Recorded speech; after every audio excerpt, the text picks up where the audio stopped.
Hey again, it's Christina from Sunshine and Flora. So we are about 3/4 of the way through April, and as you can see, I have a lot of things going on the grow shelves, lots that I haven't even showed you. So I thought that this would be a great time to give you guys a nice seedling tour before I start actually planting things out in the garden. Next week, I'm going to start planting my cool flowers, and soon these shelves will be empty. So today I'm going to go through tray by tray and just give you an update on everything. Some of the bigger trays I'm going to hold up and show you, but the little trays I'm going to film a little different today so that you guys can see them very up close, because the foliage is really starting to develop on these, and a lot of them are looking really beautiful. So the first things I want to show you are my snapdragons, and you can see this top shelf. I have 3 full trays of snapdragons. Now, these are actually getting planted in 2 different places depending on the tray. I have trays of hoop house snapdragons, which will go out next week, and then the rest of the snapdragons are going in the outside garden. That way, I have succession plantings of snapdragons to provide blooms all through the season. So this top grow shelf, I have 3 trays. And then this shelf, I have a tray here and a tray here. And this middle tray are my dahlia tubers that I was taking cuttings from. I've just let them continue to grow in these pots, and these will actually get planted out in the garden to give me some early blooms versus the tubers that go straight into the soil. So jumping down to the bottom shelf of this grow shelf, this is another tray of snapdragons, and boy, these really need watered. I'm going to have to set these aside to get them watered. This is another tray of snapdragons looking really good. And then this tray is my Fama pincushion flowers, the Scabiosa. And I'm not sure if this is the white or the blue, but I potted these up into the 2-inch soil blocks, and they are twice the size as my other pincushion flowers, and so I'm real excited to be able to get these out of the ground. These also are a perennial in our area. One more large tray to show you really quick here. These are my Lisianthus. I went ahead and potted up the smaller ones, and they're growing on really good. These, I think, will also be going in my hoop house. All right, a couple more larger trays on this shelf, and then we're gonna zoom in and look at all of my little soil block trays. On the top here, I have another tray of snapdragons. These severely need watered as well, so I'm gonna do that right now probably. And then this tray, these are straw flower. I started these intensively in a small container, just sprinkled seed all throughout the container. These actually are a little bit dry. They need some water as well. It's Friday, it's fertilizing day, so I probably should have done that before this video. That's all right. Anyway, I had a bunch of straw flower packets that were old seed, so I didn't know if I was going to get very good germination. So I took all the seeds, sprinkled them in a container, and this is part of what came up. So I pulled them apart, potted them up, and they have doubled in size. I don't think I have lost a single plant. They're looking so good. So these are all mystery straw flowers. They're going to be a variety of colors, and I'm going to be using them in fresh bouquets and for dried flower bouquets. So here's an example of what I mean planting intensively. That means really close together. This is stock, and I probably should have pulled these apart and potted them up, but they're actually looking really good. These are going to go out in the hoop house next week, so it's not even worth it now. There are a couple different varieties in here. I think one is the Cott's High Double White, which is 90% double flowering, and then I think I have some Quartet stock in here. So these are all probably going to go in the hoop house next week. All right, so 2 large trays of soil blocks to show you. This is yarrow. One of my cells dried out, and it actually is flushing some new growth, but I have plenty of yarrow. A little yarrow goes a long way because, gosh, these plants really expand.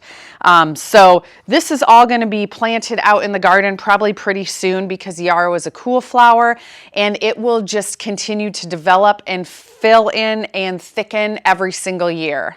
All right, then this tray of soil blocks is stock, and this has been on this tray a little bit too long. You can see some of the bottom leaves are starting to yellow. These plants will be just fine. They're actually also getting planted in the hoop house next week, but they are definitely ready to have a little more growth room. Okay, so that does it for my big trays. I'm gonna set up the camera on a flat surface, and then that way I can show you all of my smaller trays really close up of everything else that I am growing. All right, so here is the first tray. This is a tray of Sahara Rudbeckia, and I actually think I'm going to start potting these up today. There are some that are putting on some nice growth. Rudbeckia is a perennial in my area, so I want to bulk these up in size as much as possible. So this is the one and only tray of Cosmos that I started from seed.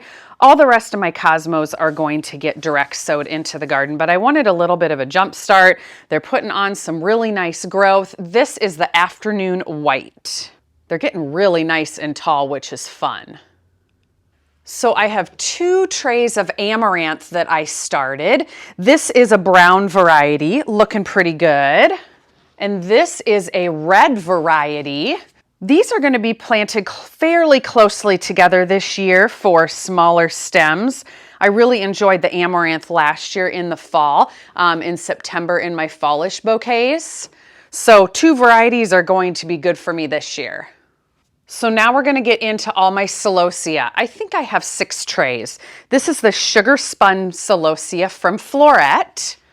This is a tray of Selway celosia. This is a mix, and you can kind of see this one has a little red hue to it. Same with this one and this one. So those will be red celosias. The rest will either be white or orange or any of the other colors. I love the Selway celosia. This is another tray of Selway celosia. I plan to have a whole bed of just the Selway. This is called Flamingo Purple, and I grow this strictly for the foliage. It gets tiny pink flowers, but very late in the season. These grow kind of like a shrub in my area, and I clip the branches in September and use it for foliage. It stays this deep purple color. It is awesome. This is another tray of celosia. This is the Crystal Beauty variety. This is the Flamingo Feather celosia, which gets blush pink blooms. These are also really good for drying.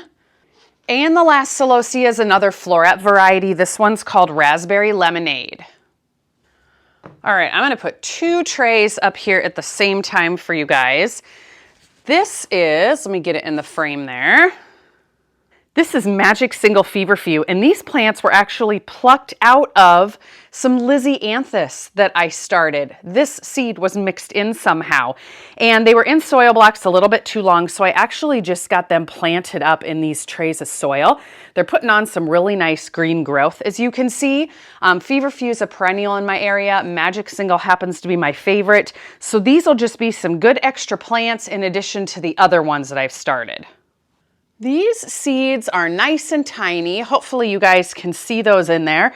This is 2 varieties of chamomile. This is regular chamomile on this side that you can dry for tea. This is yellow chamomile, and I did not have very good germination with that. I maybe have 4 plants, but that's okay. That was something I was going to try for the first time this year.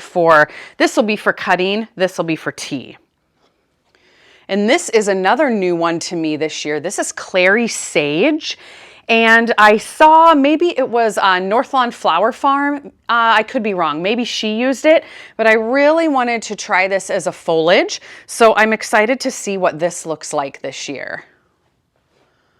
So here's the other Magic Single Feverfew, definitely looking healthier than the others.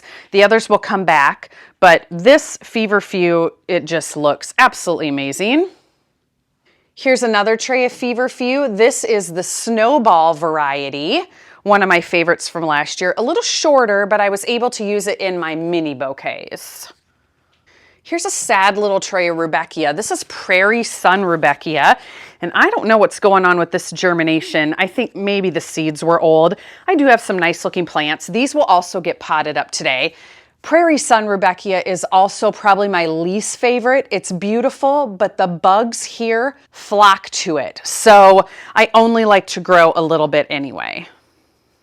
And this beautiful tray is Chinese Forget-Me-Nots. I'm starting to get some browning on the leaves. And somebody, if you know why that's happening, comment down below. Is it because they've been in the soil blocks too long, or do these not like to be fertilized? I also have some fungus gnats flying around. Yikes.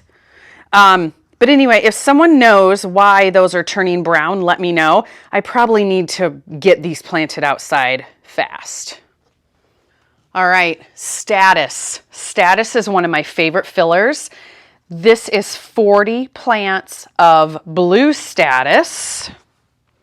There are also 40 plants in here. There are 20 silver and 20 of a pastel mix.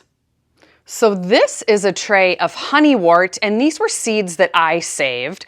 Not the best germination, but if you have ever grown honeywort, you know one plant will produce a ton. So honestly, this might be all that I need. This is one of my favorite seedlings. These are so cute. This is the Barlow Mix Columbine, and I am growing these to plant out later this season. These will be perennials, and they will flower next spring for me. But those have the cutest leaf structure. This is another new plant to me. This is Saponaria. These are also going to be planted out in the hoop house next week. They're starting to get leggy. I actually pinched a couple of them that were super tall, so I'm going to start hardening these off. These are going out next week. Well, I have 2 trays of Craspedia growing. I love Craspedia, so I had to have more this year. So here's the first tray. Here's the second tray. Both looking really good. Here is another tray of blue Status, also looking really good. In my opinion, you can never have enough blue Status. I did 40 soil blocks of Gomphrena, and a little Gomphrena goes a long way for me. So this is a mix of varieties. And this is the cutest seedling I have. This is Chocolate Mint Celosia. I really wanted to start these earlier, but the seeds were back ordered. So these will have to get potted up in potting soil and then just probably planted out really small. But those are the cutest seedlings. Here is another tray of Strawflower. You can see on the left was probably newer seed. On the right was old seed. So yeah, the right of the tray is looking really sad. This is a sad tray of Ageratum. This side dried out accidentally, but this side is still looking good. I do have more Ageratum, as you'll see. Here is my other tray of Ageratum. Looking perfect, so I will have plenty. This is another tray of Magic Single Feverfew, looking good. And this silly little container is some Dusty Miller that I started. There you guys can see it a little better. I don't have very many. These are probably going to have to get potted up in potting soil too and given some good fertilizer. These were just going to go in my window boxes, so no big deal. I was just growing these for fun. This is a tray of Dianthus. Looking okay. I will show you the rest of my trays of Dianthus. I actually also ordered some plugs of Dianthus from Farmer Bailey because I was disappointed with some of the trays. This one's about half full. Not looking as good as the other one, but looking better than a couple of the others. This is the Coral Dianthus, which is pretty disappointing, but you know, still some okay plants. This is the Bicolor Dianthus. This one needs watered, but still only about half germination. So I'm real excited to have those Farmer Bailey plugs. Those will come in June, so we'll get planted a little late, but will be a nice succession planting. Okay, we're nearing the end, I promise. This is a tray of Sahara Rudbeckia, looking good. This is a beautiful tray of Indian Summer Rudbeckia. Rudbeckia is also a perennial in my area, so these will grow on for years to come. Found one more tray of Celosia. This is Celosia Christa, looking good. All my Celosia trays look really good this year. Then this is Eryngium, which is a perennial in my area. This is the white glitter Eryngium. And the very last little tray, which really, really needs watering, this is the blue glitter Eryngium. And that is everything. Okay, you guys, so that's going to do it for this video. I hope you enjoyed the update for all of my seedlings. I'll make sure to bring you along next week when I start planting things in the hoop house, because that's when things are going to get really exciting. I'm also going to be harvesting some tulips, so I'll make sure to take you along for all of that. And I have some vegetable gardening projects. Comment down below if you want to see some of my vegetable gardening projects, because I'm starting that too, so I'll just try to share everything with you. Hope you're having a great weekend. Stay tuned for lots more, and we'll see you soon.